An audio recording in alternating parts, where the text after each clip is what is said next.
بسم اللہ الرحمن الرحیم۔ السلام علیکم ناظرین، پیس اینڈ پیس چینل میں خوش آمدید۔ ناظرین، آج ہم آپ کو بتائیں گے ایک واقعہ جس کا ذکر قرآن پاک میں ہے۔ جی ناظرین، یہ واقعہ سورہ سواد سے لیا گیا ہے اور یہ ہے حضرت داؤد علیہ السلام کے انصاف کے بارے میں۔ جی، اللہ تعالیٰ نے حضرت داؤد علیہ السلام کو بہت زیادہ حکمت سے نوازا تھا، یعنی عقل و فہم سے نوازا تھا۔ نہ صرف یہ بلکہ ان کو فیصلہ کرنے کی بھی بہت اچھی صلاحیت عطا فرمائی تھی۔ اب اس واقعے میں دیکھیے کہ اللہ تعالیٰ نے اپنے پیغمبروں کا بھی امتحان لیا۔ تو چلیے اس واقعے کا بیان شروع کرتے ہیں۔ تو یہ دیکھیں ناظرین، یہ ہے سورہ سواد کی آیت نمبر 20۔ اب اس آیت نمبر 20 میں اللہ تعالیٰ نے فرمایا، اور مستحکم کی تھی ہم نے اس کی حکومت اور عطا کی ہم نے اس کو حکمت اور فیصلہ کن خطابت، یعنی ان کو مضبوط کی تھی کیا چیز؟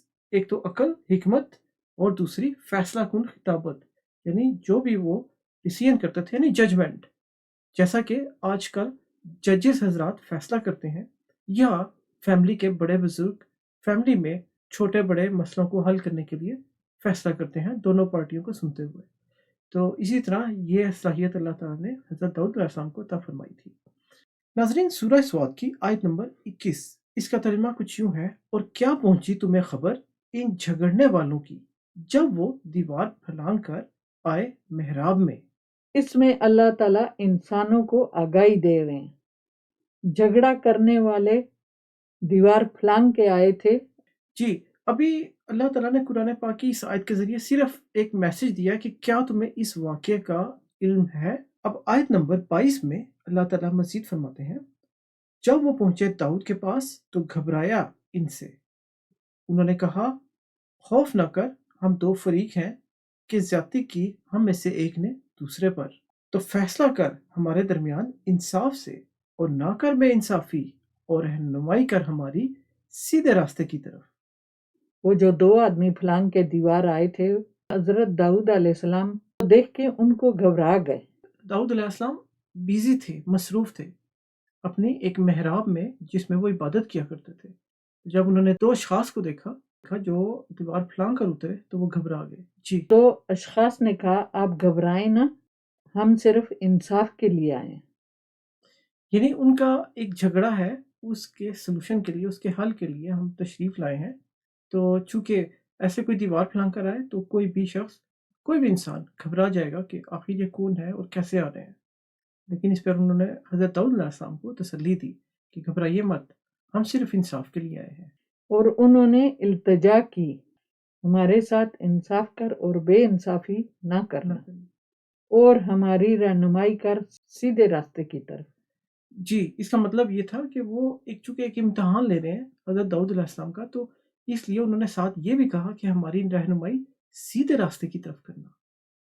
تو اب مزید دیکھیے، اللہ تعالیٰ آیت نمبر 23 میں مزید اس واقعے کا ذکر کرتے ہوئے بتا رہے ہیں کہ جو شخص دیوار پھلانگ کر آئے تھے ان میں سے ایک کہتا ہے بات یہ ہے کہ میرا بھائی ہے، اس کے پاس ہے 99 دمبیاں اور میرے پاس ایک دمبی ہے، بس اس نے کہا یہ میرے حوالے کر دے، اور یہ حاوی ہو رہا ہے مجھ پر باتوں میں۔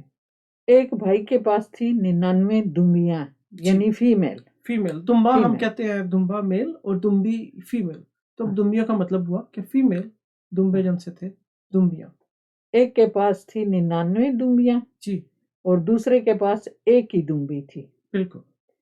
تو وہ کہنے لگا یہ بھی مجھے دے دو۔ یہ اب جو ایک دمبی والا ہے وہ حضرت داؤد علیہ السلام سے ہم کلام ہے، مخاطب ہے، اور وہ یہ کہہ رہا ہے کہ یہ اس کے پاس تو 99 ہے، یہ میری بھی ایک لینا چاہ رہا ہے، اور وہ پریشر بھی ڈال رہا تھا۔ جی، اب یہاں پر نوٹ کرنے والی بات ہے، یہ کون کہہ رہا ہے؟ جس کے پاس ایک دمبی ہے۔ ابھی جس کے پاس 99 دمبیاں ہیں وہ خاموش تھا، اس نے بھی کوئی اپنا بیان نہیں دیا۔ اب دیکھیے سورہ سواد کی آیت نمبر 24 میں مزید اس واقعے کا بیان کرتے ہوئے بتایا جا رہا ہے: داؤد نے کہا بے شک اس نے ظلم کیا تجھ پر، مطالبہ کر کے تیری دمبی کا اپنی دمبیوں میں ملانے کے لیے، اور بے شک اکثر شرکا، یعنی جو شریک ہوتے ہیں، ساتھ رہتے ہیں، زیادتی کرتے ہیں ایک دوسرے پر، مگر وہ جو ایمان لائے اور کرتے رہے نیک اعمال، اور کم ہے ایسے لوگ، اور خیال کیا داؤد نے کہ دراصل آزمایا ہے ہم نے اس کو، تو مغفرت مانگی اس نے اپنے رب سے، اور گر پڑا جھک کر اور رجوع کیا اس نے اللہ سے۔ تو ناظرین میں اصل میں انہوں نے ایک فیصلہ تو کر دیا۔ حضرت داؤد علیہ السلام نے فیصلہ کر دیا کہ تمہارے پاس 99 دمبیاں ہیں اور اس کے پاس ایک ہے، ایک ہے، تو وہ بھی آپ چھیننا چاہتے ہیں اس سے۔ اس پر انہوں نے کہا کہ ظلم کیا تجھ پر مطالبہ کر کے، یعنی ایک دمبی والے کے اوپر ظلم ہو گیا کہ تیری ایک دمبی ہے اور وہ بھی یہ لینا چاہتا ہے۔ لیکن ناظرین یہاں پر دیکھیے حضرت داؤد علیہ السلام نے بتایا کہ بے شک اکثر جو شرکا ہیں، جو ساتھ رہنے والے فیملی ممبرز ہوتے ہیں یا کوئی بھی لوگ جو ساتھ رہتے ہیں، تو ایک دوسرے کے اکٹھی ساتھ فیملی یعنی تو ایک دوسرے پاس زیادتی کر جاتے ہیں، لیکن وہ لوگ نہیں کرتے جو ایمان لاتے ہیں اور کرتے رہتے ہیں نیک عمل۔ اور پھر مزید بھی اس میں بتایا کہ اور جو نیک عمل کرنے والے لوگ کم ہی ہوتے ہیں۔ اب یہاں پر اسی آیت کے اگلے حصے میں یہ بتایا گیا ہے کہ ان حضرت داؤد علیہ السلام کو احساس ہو گیا کہ انہوں نے غلطی کی ہے، اور غلطی کیا ہے؟ یہاں پہ فیصلہ کرنے میں ایک کمی رہ گئی، انہوں نے دونوں بھائیوں کا موقف لیا ہی نہیں۔ جی، ان کو دونوں کی بات، دونوں پارٹیوں کی بات، جیسا کہ عدالت میں بھی ایسا ہی ہوتا ہے کہ دونوں پارٹیوں کو سنا جاتا ہے اور پھر اس کی بیس پہ فیصلہ سنایا جاتا ہے۔ اس دوران حضرت داؤد علیہ السلام کو محسوس ہوا کہ میرے سے کوئی غلطی ہو غلطی گئی، ہو گئی، تو انہوں نے فوراً اللہ تعالیٰ سے معافی مانگ لی اور اللہ تعالیٰ نے ان کو معاف بھی کر معاف دیا۔ کر دیا۔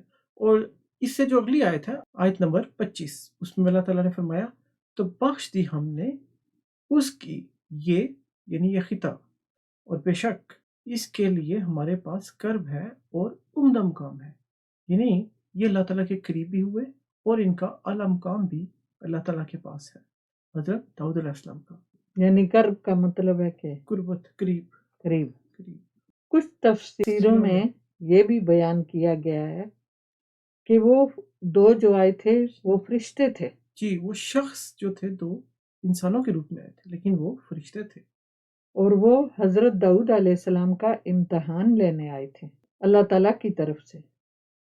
تو جب حضرت داؤد علیہ السلام کو اس بات کا احساس ہو گیا کہ یہ ان کا امتحان تھا، تو انہوں نے اس میں جو ان سے ایک کمی رہ گئی کہ انہوں نے دونوں پارٹیوں کو نہیں سنا، انہوں نے دونوں بھائیوں کا موقف نہیں لیا، اس کا احساس ہوتا ہی انہوں نے اللہ تعالیٰ سے معافی مانگی اور اللہ تعالیٰ نے بھی ان کو معاف کیا۔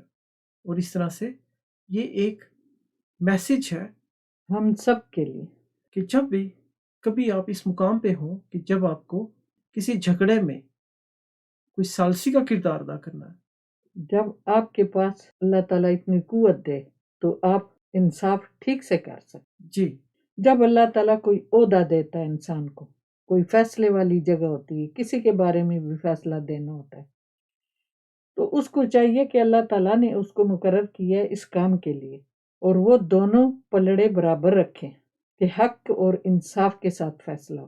فیصلہ ہو۔ یعنی کہ پاورفل آدمی کے ساتھ تو آپ اچھا برتاؤ کریں، اور جو بیچارہ بالکل غریب اس کے ساتھ نا انصافی ہو جائے، تو یہ بات اللہ تعالیٰ کو ناپسند ہے۔